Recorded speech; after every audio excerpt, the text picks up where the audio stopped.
ሐጅ መሄድ አልቻልክም ከሐጃጆች ጋር አላህ የሚያመሳስል ቀን ሰጠን ኢባዳ። በአንድ ሐዲስ የአላህ መልእክተኛ ነቢዩ ዓለይሂ ሰላቱ ወሰላም ሲናገሩ ስለነዚህ 10 ቀናቶች እያወሩ ስለ ኡዱሂያ አነሱ። ኢዛ ረአይቱም ሂላለ ዚልሒጃ የዙልሒጃን ጨረቃ ያያችሁ ጊዜ ወአራደ አሐዱኩም አንዳችሁ ደግሞ ከፈለገ አዩضሕየ ኡዱሂያ ለማድረግ ያሰበ እንደሆነ ፈልዩምሲክ አን ሸዕሪሂ ወአዝፋሪሂ ጸጉሩንም ጥፍሩንም ከመቁረጥ ይቆጠብ። የዙልሒጃ ጨረቃ ከገባች ነገ ዙልሒጃ ነው ከተባለ ኡዱሂያ የሚያርድ ሰው ምን ማድረግ አለበት? ጥፍሩንም አይቆረጥም፣ ጸጉሩንም አይነካም። ጺሙን ቀድሞ ቀመስ ማለት ነው። ከሰውነቱም ጸጉር ምንም አይነካም። ከምን ጋር ያመሳሰላል?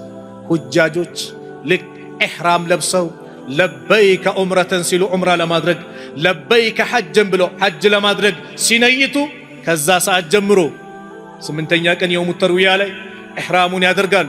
ወደ ሚና ይሄዳሉ። ከዛስ ሚና ያድራሉ። አረፋ ከሱቢ ሰላት በኋላ ወደ አረፋ ይሄዳሉ። አረፋ ላይ ቀን ሙሉ ይቆማሉ። ለበይከ አላሁመ ለበይክ ነው የሚሉት። ለበይከ ላ ሸሪከ ለከ ለበይከ ኢነል ሐምደ ወኒዕመተ ለከ ወልሙልክ ላ ሸሪከ ለክ የአላህን ብቸኛ ተመላኪነት ያስተጋባሉ። ከየትኛውም ቦታ የመጣ ከሰባቱም ሀገር የተሰባሰበ ይሄን ይናገራል። ፀሐይ ስትጠልቅ ወደ ሙዝደሊፋ ይመጣሉ። ሙዝደሊፋ ላይ መግሪብና ኢሻ ሳይደርሳሉ ጀሙ ተእኺር አድርገው ይሰግዳሉ። እዛ ያድራሉ። ከሱቢ በኋላ ወዴት ሄዳሉ? ጀመራት ሄዳሉ። ጀመራት ካደረጉ አላሁ ፉቃቸው እዛ የተመቻቸለት ደግሞ ጠዋፉን አድርጎ የዛኔ ጸጉሩን ምን ያደርጋል? ይላጫል። ጥፍሩንም መቆረጥ ካለበት ይቆረጣል። የአረፋ ቀን ምን አይነት ቀን? ልዩ ቀን፣ በላጭ ቀን። እነዚህ ቀን ጾሙን የጾመ እዛ ያሉት አይጾሙ፣ ሐጅ ላይ ያሉት ለምን? ዒባዳ ላይ ነው፣ ድካም አለ፣ አይጾሙም እነሱ። ነብዩ ሰለላሁ ዐለይሂ ወሰለም ግመል ላይ ሆኖ ጠጥተው ወተት እየጠጡ አሳዩ ለሰዎች እንዳልጾሙ ለማሳየት። ሲያም የውም ዓረፋ የዓረፋን ጾም አሉ ነብዩ ሰለላሁ ዐለይሂ ወሰለም ኢኒ አሕተሲቡ ዐለላህ አን ዩከፍረ ሰነተ ለቲ በዕደሁ ወሰነተ ለቲ ቀብለሁ ያለፈውን 1 ዓመትና የወደፊቱን 1 ዓመት ያስምራል ብዬ አላህን ከጅላል። የ2 ዓመት ወንጀል ያስምራል። አያችሁ ፉርሳ 2 ዓመት ወንጀል በአላህ ቀላል እዛ ገቢዎች ምናምን የ6 ወር አውፍ ተብላል ቢባል እንዴት ነው የምትደሰተው በአላህ? ይሄ ግን የሚያገኘው ይሄን 10 ቀን ላይ በዚህ መልኩ እንዲያደረገ 1 ወር እንደዚህ አድርጎ ምናምን የሆነ ሪፖርት ያቀረበ በዚህ ሰዓት መጥቶ ቢባል እናደርጋለን። ለምን? የ6 ወር አውፍ ልንባል ነው። አላህ በገንዘብ የሚታመን ነው እንዴ? የሚታመን ነገር ነው እንዴ? አውፍ ያለ በገንዘብ ብንገልጸው እኮ ማይገኝ። ለምን? ወንጀላችን ላይ ደርሰዋል። የውም ዓረፋ አላህ ከጀሃነም እሳት ባሪያዎችን ነፃ የሚያወጣበት ቀን ነው። ማ ሚን የውሚን አክሰረ ሚን አን ዩዕቲቀ አላሁ ፊህ ዓብደን ሚነ ናር ሚን የውሚ ዓረፋ። እንደ ዓረፋ ቀን አላህ ባሪያዎችን ከጀሃነም እሳት ሁር የሚልበት ቀን የለም።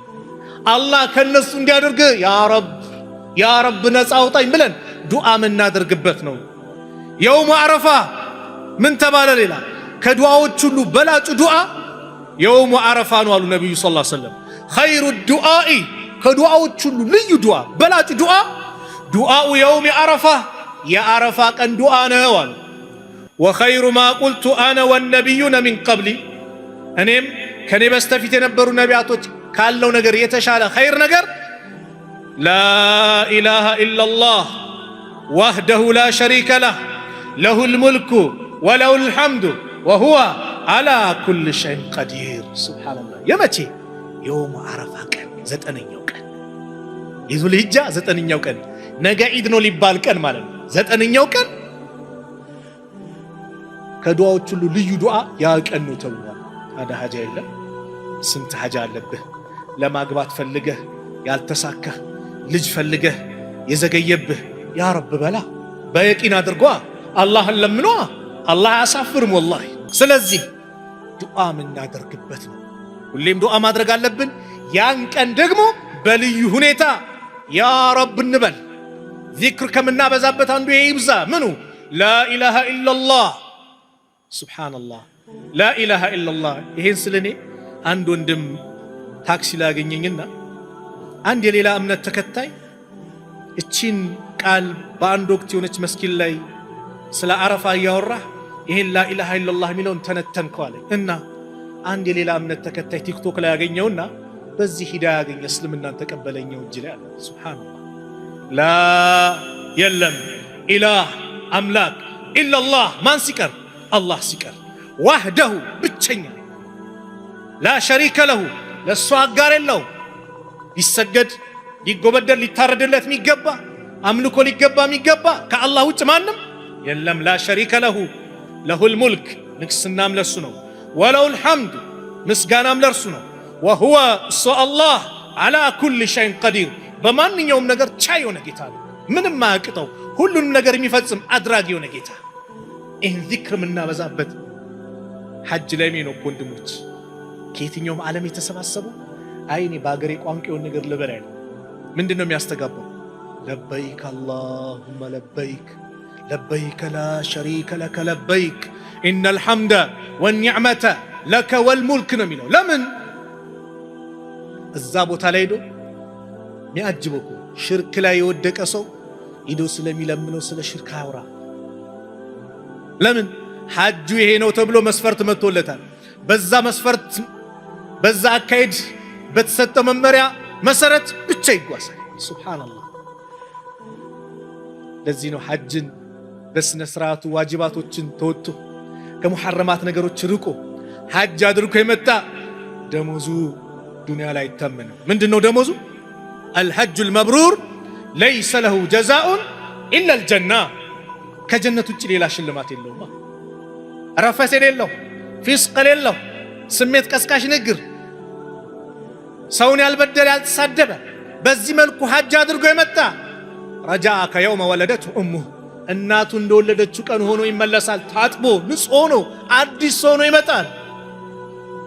እዛ ቦታ ላይ ከየትኛው ማህጉር የመጣ ይሄን ነው ስለ አላህ ብቸኛ የተውሂድ ምንነት የሚገለጽበት የአላህ ብቸኛ ተመላኪነት የሚንጸባረቅበት ቦታ። አላህ ይወፍቃቸው እዛ ቦታ ላይ ሆነው ይህን ያደርጋሉ። ሐጃቸውን አላህ ለነሱ የሚቀበል በሰላም ደርሰው በሰላም የሚመለሱ አላህ ያድርጋቸው። እኛም ደግሞ አላህን ለግሶናል። ምን እነዚህ ልዩ ቀናቶች እንጠቀምበት። ለጎረቤት ምቹ አልክ አድሉን ተጠቀም። እስቲ ምቹ የሰዎችን ሐጃ ለማውጣት የሰዎችን ጉዳይ ለመፈጸም ሞክር። በሙስሊም ወንድሞች ላይ ደስታን ለመጣል ሞክር። አላህ ይደሰትብሃል። ነብዩ ሰለላሁ ዐለይሂ ወሰለም እኔ አንድ ወር እዚህ መስጊድ ላይ አሉ። መስጊዳችን የት ነው? መስጊዱ ንቡዋ እኮ ነው። ከሌላ ቦታ ሲሰገድ በአንድ ሺህ የሚበልጥበት መስጊድ ላይ እኮ ነው።